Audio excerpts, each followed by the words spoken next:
Kebayang nggak sih gimana caranya kita bisa ngontrol posisi trading yang nilainya 100 juta, padahal modal kita cuma 10 juta? Nah, itulah janji manis dari yang namanya leverage. Tapi ya, di balik janji keuntungan gede itu, ada resiko yang gedenya juga sama. Yuk, dalam beberapa menit ke depan, kita bakal bedah tuntas pedang bermata dua ini. Kita mulai aja ya. Sekilas ini kayak pertanyaan fisika ya, tapi prinsipnya itu sama persis loh dengan yang terjadi di pasar keuangan. Gimana caranya kita, dengan modal yang terbatas, bisa ngegerakin nilai transaksi yang jauh lebih besar dari modal kita? Jawabannya, pakai pengungkit. Dan inilah kunci buat ngerti kekuatannya, sekaligus bahayanya dari alat yang kita sebut leverage. Jadi, di dunia finansial itu, ada semacam pengungkit ajaib yang bisa melipat gandakan kekuatan modal kita. Nah, kita lihat dulu sisi indahnya ya, janji yang bikin banyak banget trader jadi tertarik sama alat ini. Jadi, apa sih sebenarnya leverage itu? Gampangnya gini, anggap aja ini fasilitas pinjaman dari broker. Mereka ngasih kita kemampuan buat mengungkit modal kita, jadi kita punya daya beli atau buying power yang jauh lebih besar dari uang yang kita punya di akun. Oke, biar gampang kita pakai angka ya. Misalkan Anda punya modal 1 juta rupiah. Dengan rasio leverage 1:10, broker ngasih Anda kekuatan buat buka posisi trading senilai 10 juta rupiah. Artinya apa? Setiap pergerakan harga, untung ruginya itu dihitung dari nilai 10 juta, bukan dari modal 1 juta Anda. Nah, ini kan pelipat gandaan kekuatan yang luar biasa. Tentu aja, fasilitas ini ada syaratnya. Biar bisa ngontrol transaksi 10 juta tadi, Anda harus nyediain jaminan. Nah, jaminan inilah yang disebut margin. Penting banget nih buat diingat, margin itu bukan biaya ya, tapi sebagian dari modal Anda yang dititipin atau ditahan sama broker, sebagai jaminan kalau posisi Anda ternyata rugi. Kalau di bursa saham lokal kita, konsep yang mirip-mirip ini namanya trading limit. Intinya sih fasilitas pinjaman dari sekuritas yang ngebolehin Anda beli saham lebih dari nilai kas Anda, biasanya sampai 2 atau 3 kali lipat. Bedanya, kalau ini tuh murni pinjaman yang ada bunga hariannya. Jadi setiap hari posisi Anda nginep, Anda biaya bunga yang jalan terus. Sampai sini, kedengarannya asik banget kan? Modal kecil bisa dapat untung dari transaksi besar. Tapi, sekarang kita harus ngomongin sisi lainnya. Karena leverage itu, yaitu tadi, pedang bermata dua. Dia nggak cuma melipat gandakan potensi untung, tapi juga melipat gandakan, ya segalanya, termasuk rugi. Yuk kita bikin lebih nyata. Bayangin Anda udah buka posisi nih. Terus apa yang terjadi kalau pasar gerak dikit aja? Anggaplah cuma 5%.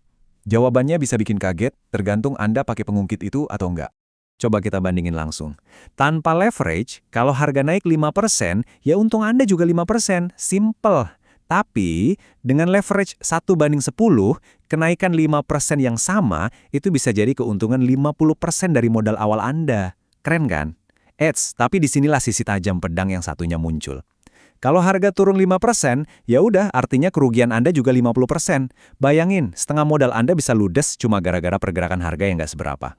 Dan ini dia matematika yang paling bikin merinding. Dengan leverage 1:10, pergerakan harga yang salah arah sebesar 10% aja, itu udah cukup buat ngabisin seluruh modal Anda. 100%. Ludes, balik ke nol. Ini bukan lagi sekedar resiko, ini skenario kehancuran total cuma dari 1 kali pergerakan pasar. Kalau kita nggak hati-hati, ada 2 monster atau istilah yang mengerikan banget yang bakal kita temuin. Ini adalah konsekuensi langsung kalau kita salah pakai pedang bermata dua ini. Ayo kita kenalan sama mereka biar bisa waspada. Prosesnya biasanya dimulai dengan margin call. Anggap aja ini sirene peringatan dari broker. Weh, akunmu dalam bahaya, buruan top up dana. Nah, kalau Anda cuekin atau emang nggak bisa nambah dana, tahap kedua terjadi. Force sell. Broker bakal ngejual paksa semua posisi Anda, tanpa nanya Anda lagi buat nyelamatin uang mereka. Di titik itulah, kerugian Anda jadi kenyataan. Oke, cukup ya cerita horornya. Sekarang kita masuk ke bagian paling penting. Gimana caranya biar kita bisa selamat, bahkan manfaatin alat ini dengan aman. Anggap aja ini survival kit Anda di dunia trading. Buat para pemula, ada 3 aturan yang hukumnya wajib, nggak bisa ditawar. Pertama, pakai rasio leverage yang kecil aja. Jauhin deh rasio gede kayak 1:100. Coba mulai dari 1:2 atau 1:3. Kedua, stop loss itu sabuk pengaman Anda. Wajib dipakai. Tentukan batas rugi maksimal dan patuhi.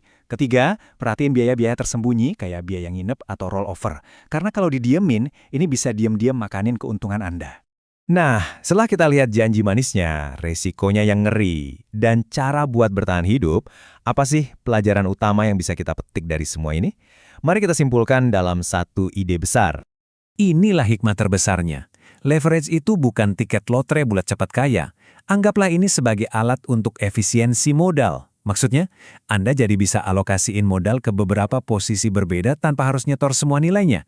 Trader profesional itu pakai leverage buat manajemen risiko dan optimalisasi, bukan buat judi membabi buta. Perubahan cara pandang inilah yang paling penting. Oke, sebagai penutup, coba deh renungkan pertanyaan ini. Anda tahu nggak di level harga berapa persisnya posisi Anda bakal kena for sale? Ini bukan lagi soal teori loh, ini angka nyata yang harusnya jadi bagian dari rencana trading Anda. Tahu angka ini adalah garis pemisah antara trader yang disiplin sama mereka yang cuma untung-untungan. Coba dipikirin baik-baik.